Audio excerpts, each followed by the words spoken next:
Bon, j'espère que le bruit va pas gêner.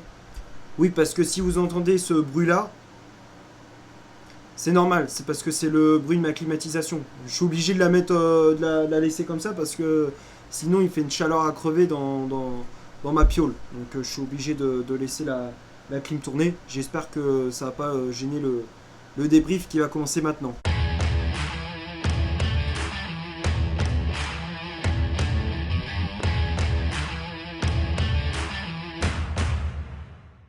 Salut tout le monde, j'espère que vous allez bien, c'est Loïc de la chaîne Gata Volgar. Bienvenue dans cette nouvelle vidéo. Aujourd'hui on se retrouve pour le débrief du match Clermont Foot Paris Saint-Germain. C'était une rencontre qui comptait pour la première journée de Ligue 1 Uber Eats. Victoire écrasante des Parisiens, 5-0 au stade Gabriel Montpied. Neymar avait ouvert la marque à la 9e minute de jeu. À la 26e, Achraf Hakimi fait le break. 38e minute, Marquinhos porte le score à 3-0. 80e, but de Léo Messi. Et la 86e, l'Argentin inscrit un doublé. Et avec ce résultat, le club de la capitale prend les 3 points. Et on commence cette saison 2022-2023 sur de bons rails. Alors, pour débriefer ces 90 minutes, pour parler du contenu de cette partie, la première période a été très bonne de la part du PSG. On a vu de très bonnes choses, on a vu du beau jeu. Il y avait de l'intensité, de l'agressivité, de l'impact physique. Tactiquement, c'était cohérent, c'était bien structuré. Les joueurs ont bien respecté le plan de jeu demandé par Christophe Galtier. Techniquement, c'était propre. Il n'y avait pas, comme je l'avais dit contre Nantes, le geste trop, le geste technique de trop, la passe de trop, le dribble de trop. C'était toujours dans le bon tempo. C'était juste. Très rapidement, on ouvre le score grâce à Neymar à la 9e minute de jeu. Suite à une passe de Mendes dans la profondeur pour Pablo Sarabia, qui centre à l'entrée de la surface. Le centre était légèrement défié par Léo Messi. Neymar qui contrôle cette balle et enchaîne avec une frappe croisée. Dio, le gardien clermontois, est battu. 1-0. Donc on démarre très bien cette partie. Ensuite, on enchaîne très rapidement avec un deuxième but à la 26e avec Achraf Hakimi sur une contre-attaque emmenée par Messi. Qui décale Neymar à gauche en une touche de balle pour Achraf Hakimi qui était tout seul sur le côté. Tu vois, ce genre de but là qu'il a mis, l'année dernière, il ne l'aurait pas mis. Tu vois, c'est parce que vu que l'année dernière, il osait pas aller vers l'avant, là, on se sentait plus libéré. On a retrouvé le Achraf Hakimi de l'Inter, le Achraf Hakimi de Dortmund, celui qui va vers l'avant, qui fait des centres, qui n'hésite pas à monter. Donc ça fait plaisir de voir ça. Et le Marocain qui, sur l'action, marque d'une frappe puissante sous la barre. Ça se termine au fond des filets. 2-0 à la 26e. Et puis ensuite, on déroule. 38e minute, Marquinhos qui inscrit le troisième but sur un coup franc de Neymar. Le capitaine Henri Verde qui reprend ce ballon de la tête. Et comme je disais, 3-0. Et c'est le score à la mi-temps. Clermont qui n'a pas été vraiment dangereux en cette première mi-temps, première période. Clermont qui n'a pas été dangereux, qui a énormément subi. Et puis la deuxième période, tu sais, on a continué. C'est pas comme l'année dernière où on s'arrêtait de jouer. Non, on a toujours continué. On s'est pas arrêté. On a continué. À l'heure de jeu, Galtier qui fait des changements avec les entrées en jeu de Nordi Mukele, de Leandro Paredes. Ou encore les entrées en jeu aussi de Hugo Ekitike, la nouvelle recrue parisienne. Je lui souhaite la bienvenue. Et il fallait attendre les 10 dernières minutes avec le show Léo Messi, qui inscrit un doublé, un premier but à la 80e, suite à une percée à l'entrée de la surface. Ça a joué dans un petit périmètre. Petite passe pour Neymar qui remise pour la Pulga qui ajuste le gardien clermontois d'un plat du pied. 4-0. Et la 86e. Un bijou. Le but, il est monstrueux. Il est monstrueux, il est magique.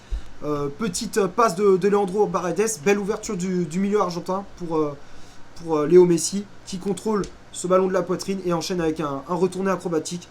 Magnifique but. C'est la cerise sur gâteau. 5-0, c'est un bijou. Et on prend les 3 points. Alors, le 11 de départ aligné par Christophe Galtier, c'est le même. C'est exactement le même que contre Nantes lors de la finale du Trophée des Champions. 3-5-2, Donnarumma dans les buts, la défense à 3, Marquinhos, Ramos, Kimpembe, le défenseur brésilien qui avait le brassard de capitaine, le milieu de terrain, Verratti, Vitinha, on a vu la même paire que contre Nantes, Messi en numéro 10, Hakimi piston droit, Mendes piston gauche et le duo d'attaque, Sarabia associé à Neymar, Sarabia qui était une nouvelle fois titulaire à la place de Mbappé qui était touché à la cheville si je ne me trompe pas, bon il n'y a rien de grave mais il n'était pas là. Donc c'est l'Espagnol qu'on a profité pour être titulaire. Comme je disais, il y avait les entrées en jeu. Galtier qui a fait des changements avec les entrées en jeu de Mukiele à la place de Sergio Ramos, Paredes à la place de Vitinha, le jeune Zahir Emery, Warren Zahir Emery qui est entré en jeu à la place de Verratti qui a joué ses premières minutes sous le maillot en professionnel, sous le maillot parisien. L'entrée en jeu de Bernat à la place de Nuno Mendes et le jeune Hugo Ekitike à la place de Pablo Sarabia. Pas grand chose à dire pour la compo de Galtier. C'était exactement le même 11. On ne change pas une équipe qui gagne. Et on a aussi vu les entrées en jeu des jeunes, Ekitike, Zahir Emery, Mukiele aussi, les recrues. Et on a vu les remplaçants s'investir aussi dans le jeu, comme par exemple Paredes qui est passeur décisif sur le but de Messi, comme je disais. Voilà, donc ça fait plaisir. Ça fait plaisir de voir ce genre de choses, ce genre de prestations. Les stats, on va passer maintenant aux statistiques de cette rencontre. Le PSG, 61% de possession balle, 6 corners, 16 tirs au total, donc 12 tirs cadrés, 4 hors-jeu signalés. Et côté Clermontois, 39% de possession balle, 0 corner, 4 tirs au total, dont une frappe cadrée, 0 hors-jeu signalé. Donc quand on regarde les stats, ça prouve bien que ça a été un match à sens unique. La possession balle était en faveur des Parisiens, les occasions étaient parisiennes aussi, les corners. On a vu que c'était un match à sens unique. Donc comme on dit, les hommes mentent, mais pas les chiffres.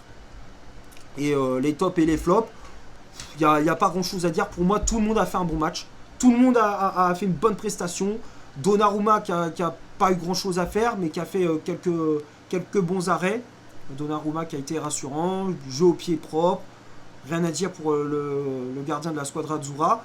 La défense, Marquinhos, Kimpembe, propre. Ramos, bon match. Qui a mis de l'agressivité, de l'impact physique. Les relances propres. Marquinhos, pareil, qui a été buteur. Kimpembe, on l'a un peu moins vu. C'est le seul Parisien qui était un peu discret, un peu plus discret. Mais sinon, il a fait un bon match. Le milieu de terrain, Vitinha, Verratti, très bon.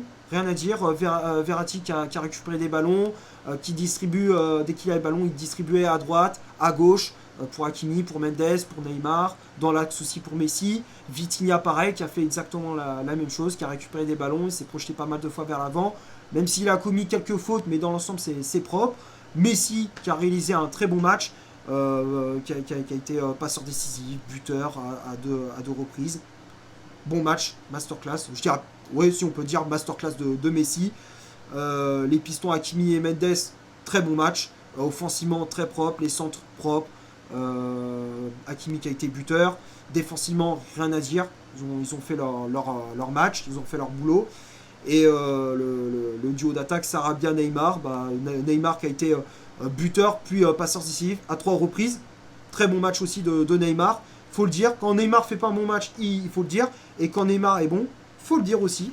Il faut pas tout le temps être tout blanc, mais il faut pas être tout noir non plus, faut être gris, tu vois, il faut que ça soit dans les deux sens. Neymar qui a fait un bon match, Sarabia aussi, et les remplaçants, Mukiele, Paredes, Zahir Emery, Bernat et Ekitike.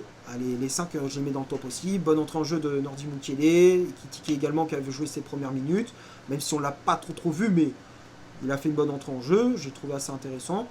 Et après les remplaçants, Paredes, enfin bref, tout le monde a été bon. Pour moi, il n'y a pas de top, enfin il n'y a pas de flop. J'ai fait à peu près le tour pour cette rencontre. J'espère que ce débrief vous aura plu. Si c'est le cas, vous laissez un énorme like. Tu cliques ici pour t'abonner. Tu cliques ici pour voir un autre débrief si tu souhaites. N'hésite pas à faire un petit tour sur mon compte Instagram. Le lien est dans la description pour voir toutes les actualités du PSG, transfert, mercato et aussi pour Manchester United. Et d'ici là, portez-vous bien. On se retrouve pour un prochain débrief. Ciao!